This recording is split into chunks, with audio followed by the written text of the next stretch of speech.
Hello and welcome to Inside Music, episode number 109. My name is James Shotwell and this is my show coming to you from my office in Minneapolis, Minnesota. It's a rainy Tuesday outside my windows, but the cats are asleep and the coffee is hot, so let's get on with the work week. On this episode, I'm chatting with Schuylar Croom, vocalist and founding member for the band He Is Legend. Schuylar and his band are perhaps best known for their 2004 record I Am Hollywood, not to mention the title track that appeared on it, but today he is on the show to discuss what he and his band will be doing next. On April 28th of this year, He Is Legend will release their fifth full-length record, Few. This is a special record for the group as it is one created entirely from contributions from fans. He Is Legend literally put the fate of their band in the hands of those who followed them, and those people told them to keep going. In fact, they begged them to do so by giving them money to make the record that is coming out on April 28th. And it's a pretty great record. I've had a few weeks to spend with it, and you can probably guess that I enjoyed it by the simple fact that Schuylar is on the show today. To make it, he and his bandmates retreated to a cabin in the woods away from the rest of the world so they could focus entirely on their craft. There was minimal internet service, almost no phone use, just whiskey, friends, guitars, and a whole lot of work. Schuylar's going to tell me about all of that on the show, however, so I don't want to give away too much up front, but know that we're going to get into the craft of how Few came together in this episode. But before we get there are a few things we need to go over. I assume if you're listening to this podcast right now, there's a good chance that you are a musician, you work with musicians, or you dream of one day working in the music industry. Whatever the case, if you want to be taken seriously when promoting music these days, you need to present your material in a way that is customized to your brand. That's where Holix comes in. Holix is the music industry's leading digital promotional distribution tool. Their platform makes it easy to create beautiful, customized promos in minutes that you can send to anywhere from 1 to thousands of industry professionals without having to leave the site. Even better, Holix offers watermarking and anti-piracy tools to ensure your music only reaches the people you intend to hear it. To get your first 30 days of Holix free, simply visit their website, holix.com. That's HAULIX.com. I also want to point out that the music on this week's episode, as you can probably guess, is taken from He Is Legend's upcoming album, Few, which again arrives in stores on April 28th. The song I chose is titled Air Raid, which you can stream in full on YouTube right now, and I think it gives you a good idea of where the band is going with this record. I think that's everything I have. I know that some of you who've listened to the show for a while will realize these introductions are getting a lot tighter and shorter. That's because we recently decided to write them out ahead of time. You know, this whole flow of consciousness thing didn't really work out in terms of keeping me from going off track. So we're trying out something new on the show. You seem to be enjoying it, and I just want to thank you so much for listening and continuing to support Inside Music. If for whatever reason you have not yet subscribed on iTunes and left us a review, please do so, because that helps us reach more people and bring on bigger guests. Now I'm going to shut up, play a little music from He Is Legend, and get to the show. Again, thank you so much. Here's Schuylar. Diagnose the seasons now.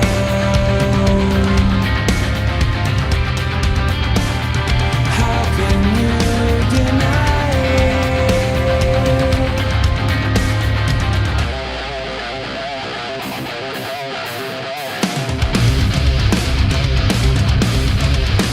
Is it over yet? The fever in the sky broke burning red. A lesson learned, and I don't know why.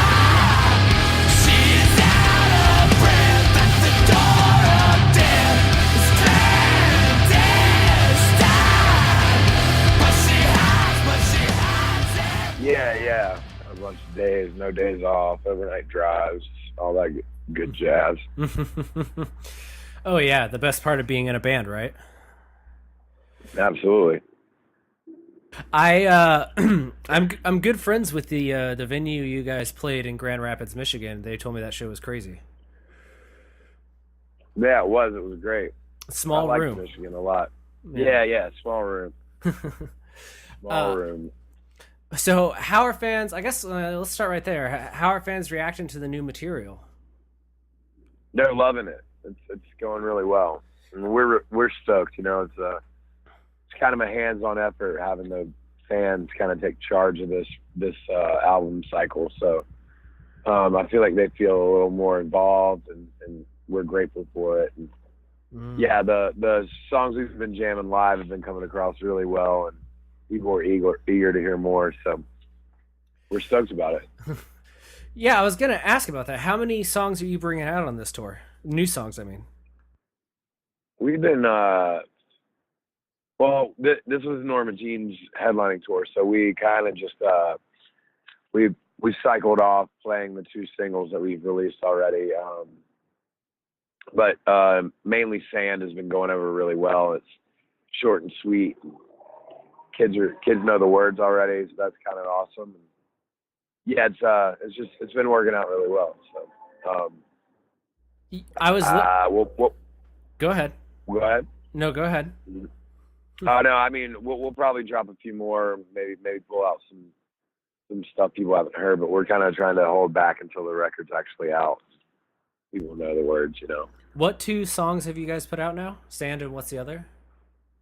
Air Raid. Air Raid. I do love Air Raid. It's a great opener. Yeah, it's different, you know. I feel like every He Is Legend record has a strong. You guys open strong all the time. Well, you know, you got to kind of write that way. I think we usually try to pull out a banger for the first song. When we're writing, we don't write for order, but we do know what's going first, what's going last usually, and kind of fill in the gap from there. Well, I gotta say, I do really love the record. I was literally doing another podcast interview today with a producer, and when I mentioned that you and I were going to talk later, he was just like, "Oh, I love that band," and I was like, "Yeah, what's your favorite album?" And I don't even remember which one he said. I was like, "You know that there are soon to be 4 other albums," and he was like, "Oh man, I've got stuff to learn."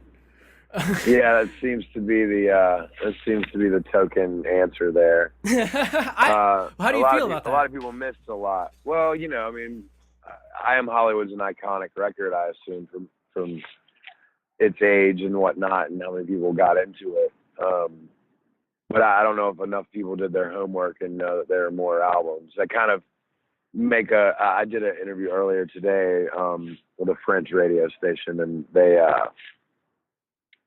they were not aware of the meat that was in between the 2 albums they were talking about. So we were skipping back and forth from I Am Hollywood to Few. And I think if you listen to the natural progression, Few sounds just about par for the course. But yeah, if you haven't listened to It Hates You or Heavy Fruit, then maybe you miss out on a little bit of the reasons why we sound the way we sound today. Yeah, but I always think Suck Out the Poison is the great album no one heralds. Like, to me, like, I loved I Am Hollywood, but I thought when Suck Out the Poison came, I was like, fuck, this is the record I hoped you would make next, even though it was so different. And yeah, it's different. And I think most people come to cool. That's cool. Yeah. I mean, a lot of people get a different idea about that album and what we were trying to do. I think, you know, we kind of went back to our roots a little more on that, and it was a trying album process for sure. You know, I mean, we had done 2 full years of grueling touring, and to go from that straight into the studio was a rough thing. I mean, that's generally what record labels ask you for in the first place. I mean, you know, you have a month to write, a month to record, and then, you know, you're right back on the road. So I think after that, we kind of ditched that process and decided to start doing things a little more on our own. Yeah, so I was going to ask, is that why, I guess, post Poison, you guys, the time between albums kind of starts to stretch a bit? That's you guys seem to take a lot more time to get your creative process going. Yeah, I mean, creative process, maybe not so much. I think it has more to do with honing in on what we know we are good at.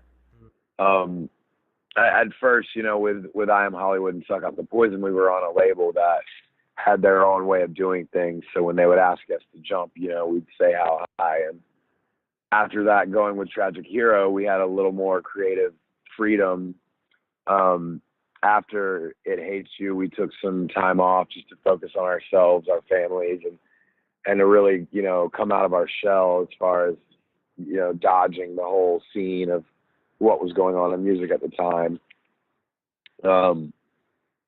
But, you know, we had that amount of time to kind of focus on ourselves, you know, and then work on ourselves personally and grow up. And I think that that album process was great, and that we had, you know, complete freedom in the studio.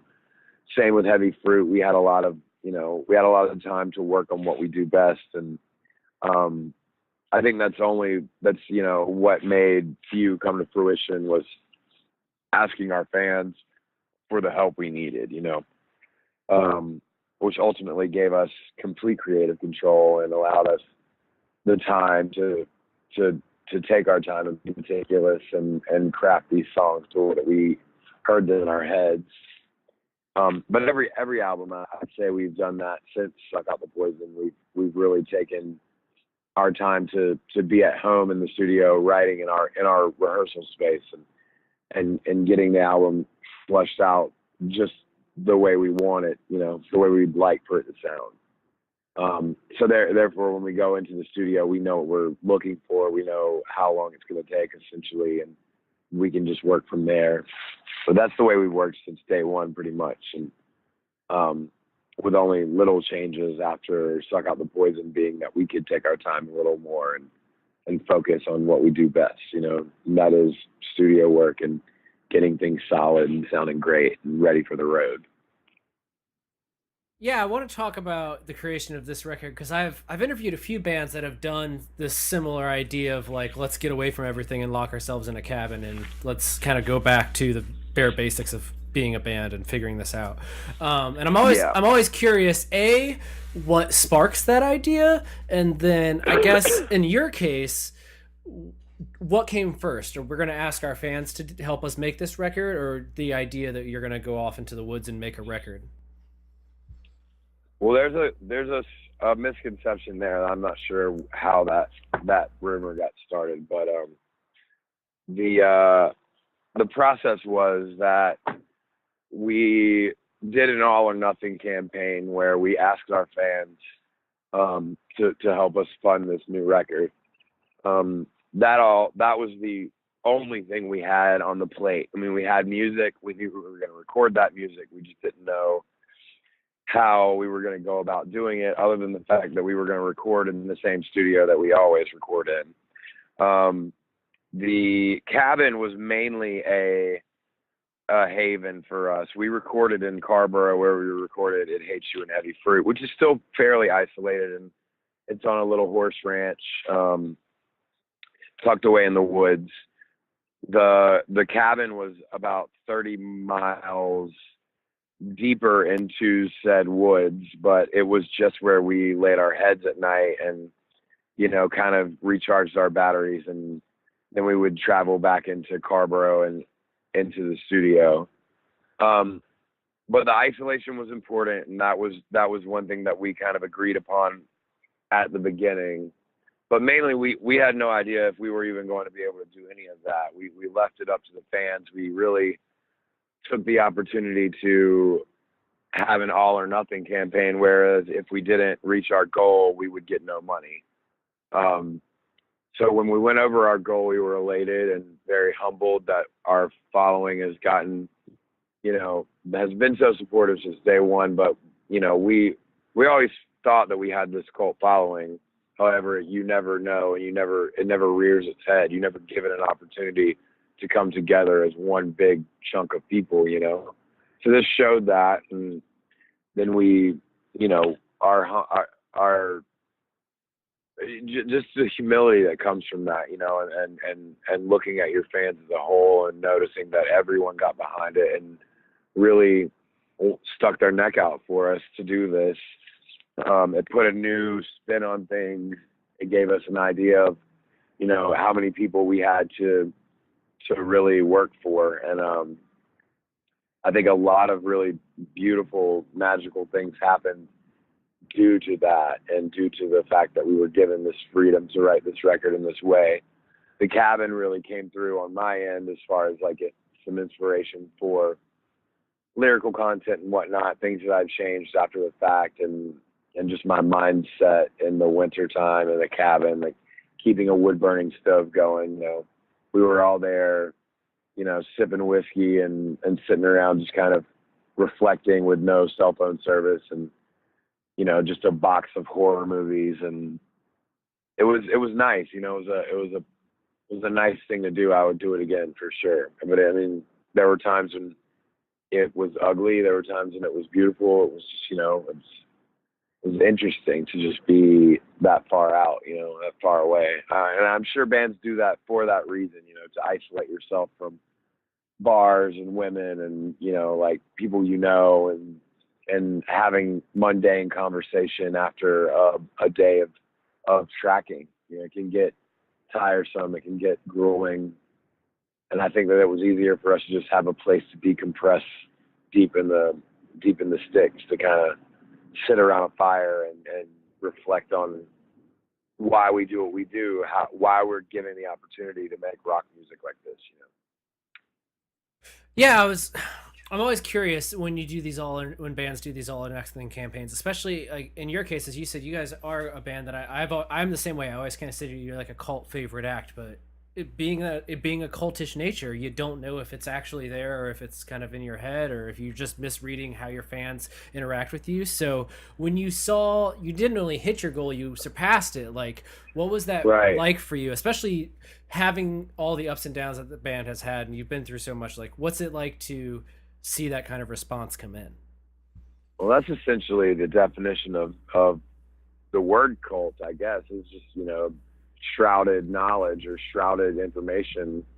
And we always thought that we had this cult like fan base, and like I said, it was humbling, to say the least. It was ego shattering, because you want to know that your fans are there to support you, and then when they come through, even more, they're willing to give more than you need. It just kind of made this the most important album that we've done to date. And I think that through that, our passion shone through, and it sounds more like He Is Legend than we've ever sounded. I think it hits harder. It's moodier. It's got all the elements that you want in a He Is Legend record, but the confidence is there because we knew that people were excited before there was even a single note strummed on tape. So,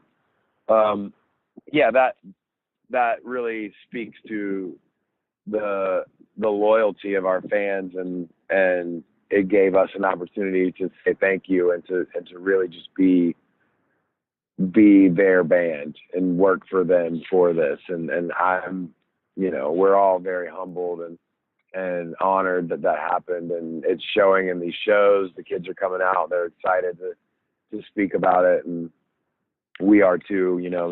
It's now less than a month before it drops, and the response has been amazing, and it's only getting better. And we just don't know what to say other than thank you, because it's because of the fans that stuck with us. It's the few people who've known about it from the beginning who stuck with us, and it's all for them. Did all of that happening influence what you were writing about on the record, or is the record were you already pretty well along writing material for it? Well, the soundscapes definitely were already written. I mean, you have to understand that in the rehearsal space, when we're fleshing out these songs, the skeletons are bare bones, no pun intended, and they take life in the studio because we can finally hear the layers that Adam adds to said song. And he basically gives me a canvas to work with, that's shaded in the color that he would like for it to be, and I am given the liberty to create the story around it and to pepper in all of the things that vocals do on music. And lyrically, I did, I had a big shoes to fill in that kids were like, they expected to get what they paid for. And so I think that coupled with, the atmosphere of the cabin and the things like that were all very moody and inspiring to me. Things changed. And when you start to hear the way things are kind of working out in studio, things change for me drastically. So we go in with ideas, definitely, but But I'd say when all is said and done, things, 75% of it vocally changes. The melodies may morph a little. I may mix an entire song and rewrite it that morning before I go into the studio, which actually happened a couple times on Few. Just because it feels different, the magic of the song is it's been kind of thrown out there, and then you feel something different, and there's no way you can go with what you had. So it's a mad dash to try to, press these words in there that mean more than what they did beforehand. But that's the way we've been working since day one. I mean, Adam and I have a very, very tedious relationship when it comes to writing music, and it's a team, something I would never change. We've never had problems with what each other does. It's kind of, the magic of what He Is Legend is. We go into it a little blind, and what comes out is usually very beautiful, and we're always really proud of it. Can you tell me a little bit about the relationship the band has kind of developed with the guys at Warrior Sound? Because this is at least your third album with them, right? Yeah, this is our third. So why do you keep going back? Well, it's home to us, and we know what to expect. We know that we can go in there and produce our own records and get the sounds that we want. Al was our engineer, producer, co-producer with us on this. The last two, Heavy Fruit and It Hates You, were done with Al and Mitch Marlowe, Mitch being an ex-member of He Is Legend. And they just know our sound, they know what we want. They aren't picky by any stretch of the imagination, and we get what we go for. It's close to home. We love recording in North Carolina. There's a lot of solitude there. There's deer everywhere. It's in the woods. There's a horse farm. It's tucked away. You can still drive into civilization and go to a bar, but you're still kind of isolated from most things. It's a beautiful studio as well, and that's the place we want to record. I mean, obviously we'd love to go with like an icon. We'd love to record with like a Terry Date or at Hame Studio, Del Rey or whatever it's called in the desert. Those are things that we would really, really enjoy doing. But I mean, at the end of the day, we're being realistic here, and we know what we get when we go to Warrior. It's our home, it's where we want to record. And if we have the opportunity to do it again, we'll do it with Warrior, unless something interesting strikes our fancy, But we're not looking to change anything, because we know that we get gold out of there, and why do anything different? We just love it. I mean, we love Al. Mitch is actually out in LA now. He's not there anymore, but Al owns the studio, and he's one of our dear friends. He helped us out a lot on this record, and I can't say enough good things about the space itself and how just homey it is, how it feels being in there. It's warm. It's got a really good, we get amazing drum tones in there, and it's just nice, man. It's just like, it's our place. We kind of consider it a second home. So no, if it ain't broke, don't fix it. Yeah, exactly. I guess that's the simple answer. I find it fascinating. I love when bands work with the same team over and over again, because I feel like there's this. I mean, every band evolves, but when these last three He Is Legend records, like, there's a very clear growth, and kind of everything kind of moves in the same way from record to record. Like you can tell that it's a unified focus. You're not going to somebody else who's like, let's change what we're doing, Yeah, thank you. I think that kind of shows in Suck Out the Poison, where you hear a distinct difference in what was said and done on that record. It had a lot to do with the movement, the amount of time we had been on the road, the partying, the young kids traveling 24/7 for 2 years straight, and then putting a studio in LA so far away from home. There were a lot of variables in that, where it was just like I won't say it wasn't ideal. it was just, we were out of our comfort zone. And I think that made for a different sound. It also gave us kind of a homesick feeling to the record, if you will, which brought out a lot more of the Southern grit and elements that we were maybe trying to steer away from in our 3 latest records that are more the way we sound as a band. You know, it's not a niche-y thing. It's like, this is what He Is Legend sounds like. I think that sounds even more like that in Few, because we were given creative control and we had no one giving us this, nobody was giving us any advice, and nobody was offering their ideas, which a lot of times I believe that record labels may not know what's best for the band, even though they think that that's their job to tell you what to do or to listen in on your recording process. If you're left to your own devices, genuinely, you show more of yourself than you would otherwise, I think.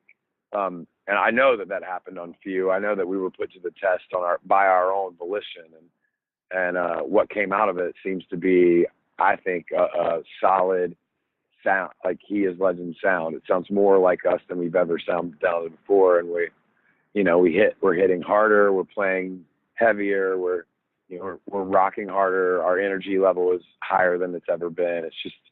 It's an amazing thing to witness from the inside. I'm sure that kids are noticing it too.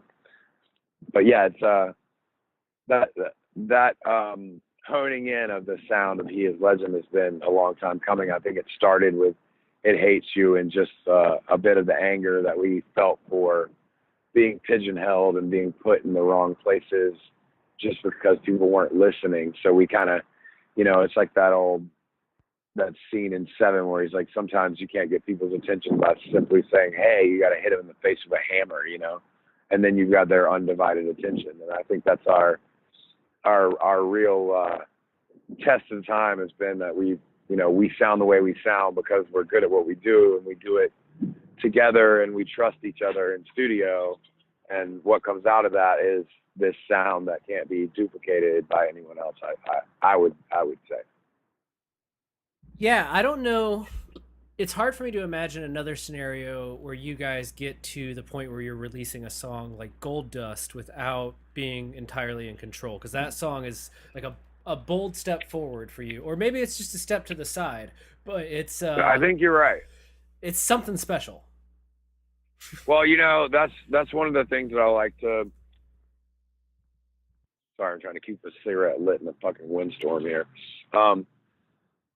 I think that song is one of those songs that we often throw on a record, where it could be the route that we end up taking on the next record, or it could be the route that we never touch again.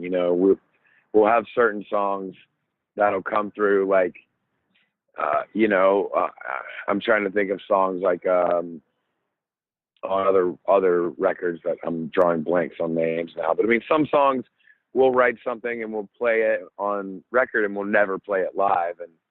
And not saying that Gold Dust is like that, because I do think Gold Dust is going to be a banger live when we play it. But yeah, I mean, it just kind of shows where we can go and where we may go on the next record, where we may never venture again.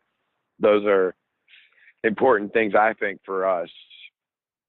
Because you take a song like, going way back, like a song like Martini that just was kind of silly, and at the same time it featured some of our talents that we wouldn't necessarily show our fans that often, Other songs like I'm drawing a blank on some of them, but our slower, more moodier songs sometimes we don't play. This tour we've been playing China White 3. That is, that's one of those songs where people are just like, I can't believe you played that. But for us, it's, it goes over really well live. Well, I definitely feel... Another one, like, Go ahead. Time to Stain on Heavy Fruit. Yeah. Is such a moody song, such a different vibe. It's in a different register for me that, kind of remind me of a vibe of like a band like The National. It was like very moody and downtrodden, but when we play that live and the build up at the end, it's just like you realize that it fits. You recognize how we can go from something like that. Will we write more songs like that? Who knows? But I think it just speaks to our versatility as a band to show that we can do far out things and maybe never touch that genre again. But it's important for us to at least exercise those demons on tape when we get into a studio. I'm always curious. I feel like most artists are always trying to get to a point where their fans can support them and they can have creative freedom, which you seem to have really reached with Fuse. So for you, with the album release coming, like, what do you guys, I guess, hope for, or what are you looking forward to? Like, is the goal just to get to the next record at this point? Is it to get bigger? Like, what do you hope comes from Fuse release? We already have another record in us, you know. Of course. We're you know, that's something on the horizon that we're entertaining right now, but you know, Fuse not even out yet. So hopefully we can take that time just to continue to grow. Obviously, as any band would tell you, we just hope to reach, as you know, to appease our diehard lifelong fans that we've had since the beginning, and also make new fans that have never heard of us before. We know this is big. We can feel it. You know, you can feel when something on the horizon is about to crack, you know, and I think we all are just sitting back and kind of waiting for whatever's going to happen, you know, the next shoe to drop. But as far as our aspirations, I mean, we just want to play, and we want to play for as many people as we can and make as many new fans as we can, and just do this is all we have. This is all we want. And this is all we have to offer, is that we're a straightforward rock and roll band who we get off on being on stage and partying with our fans. And that is, like, we're lucky to have that. And the fact that we were given that by our fans now makes it even more special. It makes it, you know, just a beautiful thing that we're allowed to do. And we're allowed to do that because our fans gave us that opportunity. They very well could have just been like, fuck it. But they didn't. You know, they came through and they gave us more than what we needed. And that ultimately all went back to the making of this album, which we think is damn near the best thing that we've done in a long time. And we're just excited to see it come out. Excited to see the kids at shows and digging it. And it keeps us going, man. It gives us new life. And we've already got a lot more energy than we've had in a long time, you know? So we're just stoked to be out here and meeting people and hugging people and, you know, kissing babies and all that shit. It's important. And I think that you can get away from that really quickly, you know, just being jaded on the road. And I suggest that any band that's, you know, feeling those moments of desperation, I think that it's really nice to step back and let your fans just kind of take care of you, which is what we needed at the time. And we really had no idea what we were going to do. So when I was the biggest skeptic of doing a crowdfunding site in general, I just, you know, I was skeptical of it. I didn't know if it was the right move, but we carefully picked through and looked at a lot of other bands, how they did it and what they went about doing it. And finally kind of came to the conclusion that it was the right move, and that, you know, this is kind of the future of music. And if we can do it and fans get down with it and they back us, then let's go. And if they don't, then, you know, we'll record it however we have to and see what shakes loose. Luckily, after all was said and done, all the money went to the perks and whatnot, and you know, making all the stuff and getting everything mastered and mixed and all that. And then when we broke even and we're sitting there wondering how we're going to have a worldwide release date, then our friends at Spine Farm came through and said, well, why don't you let us put it out so you have a release date, and we'll put some marketing behind it so we can get you an actual push, which is something we've never had either. So chips are falling into place, and it's nice to see that people give a shit about He Is Legend and want to see us, keep going. And that's better than gold there. We just really are just so thankful for our fans and our friends that have stuck their necks out for us, because we've been doing this grinding for so long. It's nice to finally see some good coming from it, Absolutely. I wanted to ask you this before I let you go, which was just, I feel like in today's age, it's so hard for bands to really stay relevant and connect, but He Is Legend has really persevered. Like the band, you personally, and just like people giving a crap has persevered over a decade now. Like what do you think it is that keeps people so tuned into what you're doing? I think, well, one thing I'd have to say is that talent goes a long way, and I would consider myself the least talented of the group. We have, the strings boys go and they get in the rehearsal space and they rehearse 2 to 3 hours a day, every day, no days off, 7 days a week. They're in there because they love what they do and they know that practice makes perfect. So I think that from that standpoint, and my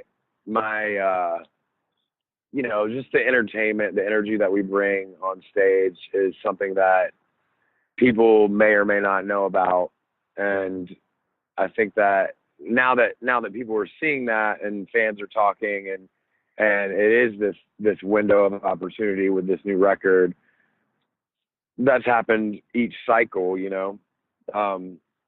but I do believe that our discipline and, being a tight live act and not having all the frills and bells and whistles that a lot of these bands have with the 808 drops and tracks and shit that just seems disingenuous makes us just a straightforward rock band. But the fact that we can do it and do it well, and that it's an experience coming to a show and not just like, oh, I'm going to go see this band. Like, I do believe that when you come see a He Is Legend show, you take away more from it than you would imagine, because, a lot of, for a while now, our live shows kind of been shrouded, it was mainly just for the people who, for our diehard fans who knew what to expect coming out. And I think more people now get an idea of what it means to be at a Legend show. And we try not to be a bunch of assholes. We like to be at the bar. We don't want to be backstage just hiding. We like to be around the kids during the show and hanging out afterwards. So those things go a long way. I mean, I know when, meeting my favorite bands when I was younger and actually seeing them out and not hiding from the crowd really, really meant a lot to me as a young lad. And we try to do that. We try to connect, and there's a lack of connection in everything these days with so many distractions and so much, horrible stuff going on in the world. It's easy to just ignore everything and stay locked away. And I think the connection of fan to band is more important than most would think. So that, coupled with the fact that we do still have life and we're not just, decrepitly playing rehashed old shit or doing a 10-year reunion or a 10-year album, that I think that's played, and it's not for us, because we still are relevant.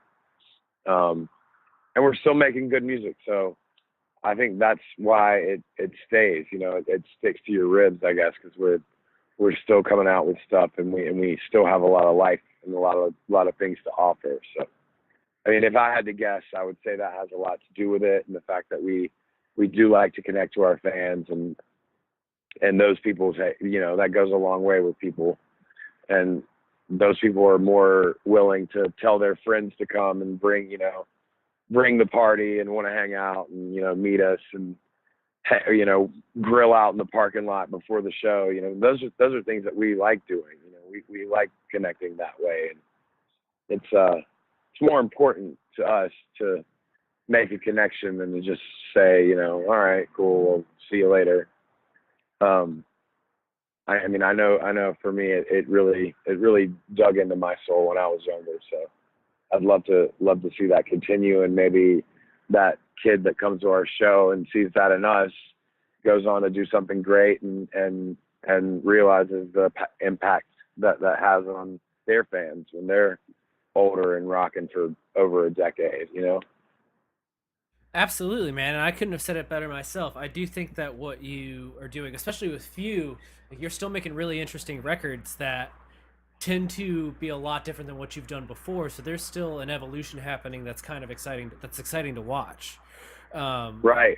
So there's really no reason to look back yet, because we don't. I feel like Few is the closest he as Legend has gotten to being in, I guess you could say, its final form. But I feel like you've still got some progression to go. Totally. And I think things like, you know, if we would have done like a 10-year I Am Hollywood reunion, I think that just is almost like an admission of defeat. Not that I think that bands that do that are in that category of like that, but it just seems like you're grasping at straws, and I feel like we have more relevance than that, and that, you know, it's not a money grab, I wouldn't say, but it's just something about it just feels icky to me and doesn't feel like something that we would be into doing, especially because we have music that we've been putting out. You know, Heavy Fruit still slays for us, and we, you know, Few's about to do some amazing things. So I think at this point, we're just happy to be making music and have the opportunity to continue. I think that whatever comes out of us next after Few is only going to be better and more honed in and, you know, carefully sculpted to sound the way we sound. And we couldn't be happier. Our livelihood is, you know, at 100% right now. So we're stoked to be here and be doing it, and to have the opportunity to do it. It's amazing. You couldn't say more about it. Well, I think that's a good place to call it then, man. But I appreciate you taking the time to talk to me. I know you guys are wrapping up this tour with Norma Jean right now. Are you back on the road soon?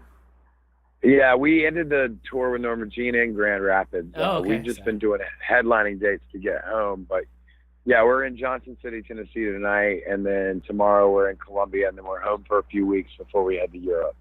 Europe. I bet they're big Legend fans.